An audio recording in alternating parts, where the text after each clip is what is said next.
আসসালামু আলাইকুম রহমতুল্লাহ। আমি মোহাম্মদ মাহমুদুল্লাহ বলছি, itcast.com এবং এনএস টেলিকম এর পরিচালক।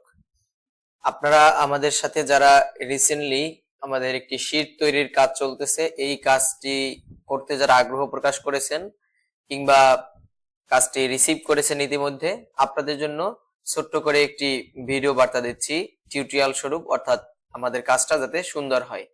এই এক ভাই আমাদেরকে কাজটা করে একটা স্যাম্পল জমা দিয়েছেন, তবে কাজটা তার মোটামুটি সুন্দর হয়েছে, দেখতে ভালো হয়েছে। এই জন্য এইটার উপরে বেস করেই আমি কথা বলতেছি। তো আমাদের এই কাজের জন্য আমাদের পেজ সেটআপটা কিরকম করতে হবে, আমাদের এখানে হচ্ছে মার্জিন পেপারটা হবে A4, মার্জিন 0.5, 0.5, লেফটে হচ্ছে 1, যেহেতু এটা একটা শীট হবে এজন্য লেফটে 1। আমি হোল ডকুমেন্ট করে দিলাম এখান থেকে, ওকে। তাহলে আমার এখানে লেফটে 1 রয়েছে। এরপরে ডিফল্ট ভাবে আমি যখন শুরু করব তখন হচ্ছে পেজ লেআউটের প্যারাগ্রাফের স্পেসিং অপশনে এখানে লেফটেও হচ্ছে 0 থাকবে, এদিকেও 0 থাকবে, এদিকেও 0 থাকবে, সব দিকেই হচ্ছে 0 থাকবে। এই হচ্ছে বিষয়। 0 হওয়ার পরে যেখানে আমার একটু ফাঁকার প্রয়োজন আছে সেখান থেকে আমি নিব। যেমন হচ্ছে আমার এখান থেকে একটু ফাঁকা প্রয়োজন, আমি এখান থেকে 0 না করে আমি এটা একটু 6 করে নিলাম, একটু ফাঁকার প্রয়োজন আছে। তো এটা এইভাবে করব। এখন দেখেন এখানে একটু এই যে একদম মেইন হেডিংটা দিয়েছে যে ইংলিশ 30, বা এখানে হইতে পারে যে sentence, right form of verbs, মানে মূল হেডিংটা লেখা। তো মূল হেডিংটা লেখার ক্ষেত্রে আপনি একটু মূল হেডিং এর পরে আফটার 6 ফিট দিয়ে নিতে পারেন। এরপরে হচ্ছে আপনি এখান থেকে এই যে আন্ডারলাইনটা করবেন না, আন্ডারলাইনটা আমি উঠিয়ে দিচ্ছি। আন্ডারলাইনটা ডাবল আন্ডারলাইন করা ছিল, তো আন্ডারলাইন উঠিয়ে আমি এখান থেকে জাস্ট একটা শেপস নিব যাতে এটা দেখতে একটু ভালো লাগে। আমি হচ্ছে একটা শেপস নিব, এই রাউন্ড টাইপের একটা শেপস নিলাম। শেপসটা নিয়ে আমি শেপসটাকে ফিল কালার হচ্ছে নো করে দিলাম। আর আউটলাইন এটা হচ্ছে আপনার আউটলাইনটাকে আমরা 1 ফিট করলাম, আর কালার হচ্ছে ব্ল্যাক রাখলাম। এইভাবে আমি এটাকে একটু সাজিয়ে নিলাম কাছাকাছি করে, দ্যাটস ইট। এখন আর আমার এটা কি মাঝে আছে কিনা, হ্যাঁ এটা মাঝেই আছে, তাহলে আমি এটা ঠিক আছে আমার। এখন এই যে দেখেন আগের চেয়ে কিন্তু এটা দেখতে একটু ভালো লাগছে। আবার এইখানে আমি আরেকটা করে দিয়েছি যে রুল 2, এটা এভাবে না করে এই যে এখানে করে দিলাম যে রুল 2। রুলস এর ক্ষেত্রে আমি এরকম একটা বক্স নিলাম। তবে এই বক্সটার ক্ষেত্রে একটু এগুলা কি করতে হবে, মানে আউটলাইনের হোয়াইটটা একটু কমিয়ে নিতে হবে, তাইলে হচ্ছে পাশে জায়গা নষ্ট করবে না, একটা আলাদা শেপস হবে। এটা এটা হচ্ছে একটু বোল্ড করে নিতে হবে। এই যে রুল লেখাটা আছে, হ্যাঁ, কত নাম্বার রুলস। আচ্ছা, এরপরে দেখেন এখানে হচ্ছে উনি কি করছে, 1.15 নিছে। এটা 1.15 না, এটা হচ্ছে ডিফল্ট ভাবে যদি আপনার আপডেট ভার্সন থাকে তাহলে আপনি 1.08 নেবেন, অথবা এখান থেকে হচ্ছে এটা শুরুতেই 1 করে নেবেন। হ্যাঁ, 1.15 না, 1 করে কাজ করবেন। এরপরে দেখেন এই যে ইংলিশ 3, এই যে আবার একটা রাইট ফর্ম অফ ভার্ব। তো এটা একটা ইম্পর্টেন্ট জিনিস, হেডিং। আমি ওটাকে উঠিয়ে দিয়ে আন্ডারলাইনটা উঠিয়ে দিয়ে এটা একটু কপি করে নিয়ে যাই এখানে। প্রথমে আমি একটা করে নিলে ওই অনুযায়ী হচ্ছে আমি যেখানে প্রয়োজন আছে এটাকে ব্যবহার করতে পারলাম। এই যে এখন দেখতে কিন্তু এগুলো একটু সুন্দর দেখাচ্ছে আর কি, এই আর কিছু না। এরপরে হচ্ছে আপনার এগুলো আপনি লিখছেন, এখানে উনি যেটা করছিল এই যে অ্যান্সারটা দেখেন, এই অ্যান্সারটা উনি 3 লাইনে করছিল। স্বাভাবিকত সরি, অ্যান্সারটা ছিল এভাবে ভাই, এভাবে করছিল, আমি এটাকে চেঞ্জ করে দিছিলাম, এটা ওয়ান ওয়ান লেয়ারে ছিল এরকম। তো এতটুকু লেখার জন্য তো আমার 3 লাইন নেওয়াটা কাস্টমারের কাছেও ভালো লাগে না, আর হচ্ছে বইয়ের মানে শিটে সাজানোর ক্ষেত্রেও ভালো লাগে না। তো সেক্ষেত্রে আমি এটাকে কলাম 3 করে 3 লাইনে করে দিতে পারলাম। আবার যদি আপনি এটাকে একটু কাছাকাছি নিয়ে আসতে চান, সেটা এভাবে করে আপনি কাছাকাছি নিয়ে আসবেন, সেটা ভিন্ন কথা।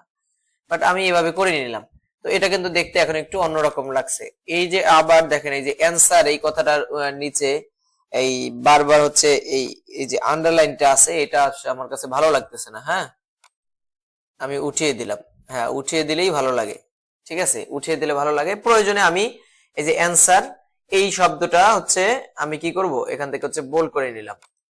এখন দেখেন এই জায়গাটাতে হচ্ছে তিনটা বিষয় আছে, এখানেও তিনটে অ্যান্সার আছে। জাস্ট আমি এক্সাম্পল, এইটার পূর্বে কিছু কিছু জিনিস নিজের মতো করে নিতে হয় যদি কাস্টমার নাও লিখে দেয়।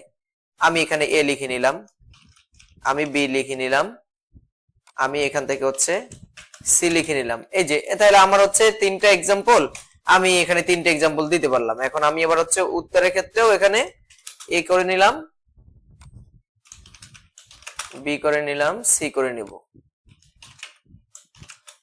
গুড। তাহলে এটা যখন কাস্টমারের কাছে ডেলিভারি হবে, আমি তিনটাই হচ্ছে ভুল করে দিলাম, তখন কিন্তু কাস্টমার দেখে খুশি হবে না, এটা ভালো ভালো দেখাচ্ছে এরকম মনে হবে। এটাকে নো করে দিলাম। এই শুধু এতটুকু হচ্ছে আমি ভুল করব। আর এই ফন্টের কথাটা বলে নেই, ফন্ট হচ্ছে বাংলা লিখবেন। 12 ফন্টে লিখছিনি, আসলে বাংলা লিখতে বলছিলাম 14 ফন্টে। আচ্ছা, যখন বাংলা 12 ফন্টে লিখে ফেলছে, এটা বাংলা 12 ফন্টে ভালো হবে। আচ্ছা, বাংলা 12 ফন্ট অথবা 14 ফন্ট, দেখে তো একটু 14 ফন্ট করে কেমন দেখা যায়। হ্যাঁ, 14 ফন্টই করেন। হ্যাঁ, দেখতে মোটামুটি একটু আপনাদের পেজটাও মোটামুটি অল্প লেখার মধ্যে হয়ে যাবে। আর হচ্ছে এখানে হচ্ছে এইটা টাইমস নিউ, এইটা হচ্ছে আপনি করবেন 12, মানে ইংরেজির সাথে যেহেতু বাংলার 2 ফন্টের ব্যবধান আছে, এজন্য ইংরেজি করবেন হচ্ছে 12, বাংলা করবেন 14। এটা লেখার সময়ই ঠিক করে নেবেন। হ্যাঁ, বাংলা হলে হচ্ছে 14, ইংরেজি হচ্ছে 12, এটাই করবেন। এটা আমি যে রুলস, এটা হচ্ছে এখানে 14, এটা এটা একটু বাড়তি থাকতে পারে, সমস্যা না, যেহেতু এটা আপনার একটু হেডিং টাইপের বিষয়। তো এখান থেকে আমি এইটা রুলসটা, এই যে এখানে একটা করেছিলাম, আমি এটাকে একটু নিয়ে যাই উপরে।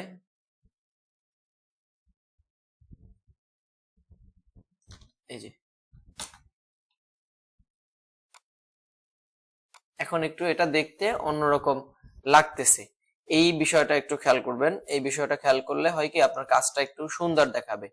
আবার এই যে এখানে অনেকগুলো ফাঁকা আছে, এই ফাঁকাটা চলে যাবে। এই আনসার গুলোটাও হচ্ছে জাস্ট এই একই রুলস 2 এরটা হচ্ছে একই সিস্টেমে হবে। এই বিষয়গুলো আমি তো এখানে একটা শুধু ধরিয়ে দিলাম, বাট আপনারা আপনাদের মতো করে আপনি যেটাই টাইপ করেন না কেন, সেটা যাতে একটু দেখতে স্ট্যান্ডার্ড হয় সেভাবে খেয়াল করতে হবে। হ্যাঁ, দেখতে যাতে স্ট্যান্ডার্ড হয়। আমি এটাকে হচ্ছে মানে দিয়ে নিচ্ছি, এই ফাইলটা সেভ রাখবো, এভাবে করে আপনি দিয়ে নেবেন। এখানে আমি এ দিয়ে নিলাম, এক্সাম্পল হচ্ছে বি, এক্সাম্পল সি, তিনটা এক্সাম্পল দিলাম আমি। এখানে হচ্ছে আমি এ নিয়ে নিব, তাহলে হচ্ছে আমার কোনটার অ্যান্সার কোনটা এক্স্যাক্টলি এটা দেখা গেল। আচ্ছা, ঠিক আছে, এই 3 নাম্বারটা আমি আর করলাম না।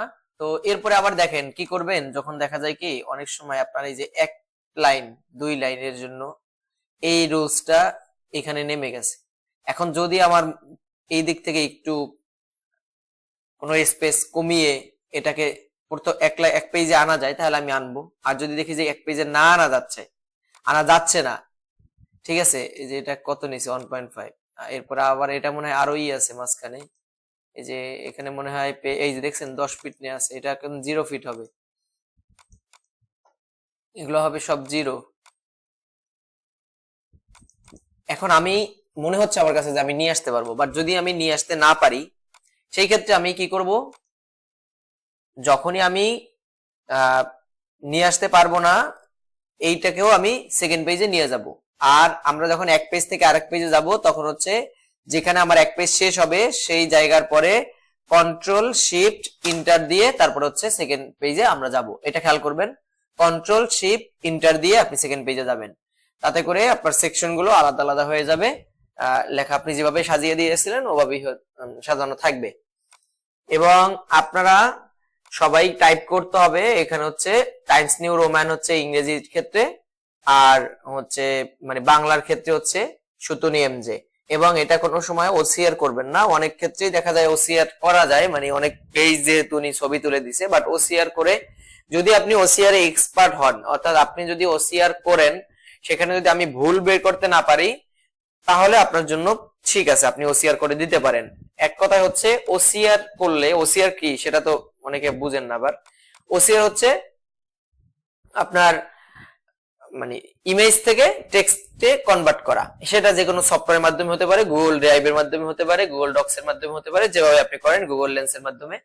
তো এইটা যারা করেন, আপনারা যদি এই ব্যাপারে এক্সপার্ট হন, অর্থাৎ আপনি ওসিআর করছেন, ইমেজ টু টেক্সট করছেন, কিন্তু সেখানে কোনো ভুল রয় নাই, বা ভুল যেগুলো ছিল সেগুলো আপনি ঠিক মতন সারতে পেরেছেন, এবং ফন্টটাকেও চেঞ্জ করে আমি যে সুতোনিয়াম যে ফন্ট চেয়েছি এবং টাইপস নিউ রোমান চেয়েছি সেইভাবে আপনি দিতে পারতেছেন, একদম ন্যাচারাল একটা টেক্সটের মতো। অর্থাৎ কোনো অ্যাঙ্গেল থেকেই এটাকে আমি যাতে ধরতে না পারি যে আপনি এই ওসিআর করছেন, তাহলে আপনি ওসিআর করতে পারেন। বাট ওসিআর এ যদি এক্সপার্ট না হন, যে আমি ধরতে পারবো, মানে ধরতে পারার মানেই হইলো ওসিআর এর দুর্বলতা আপনার থেকে যাবে। তো ওসিআর এর দুর্বলতা যদি থেকে যায়, তাহলে আমাদের এটা কখনোই পারফেক্ট কাজ হবে না।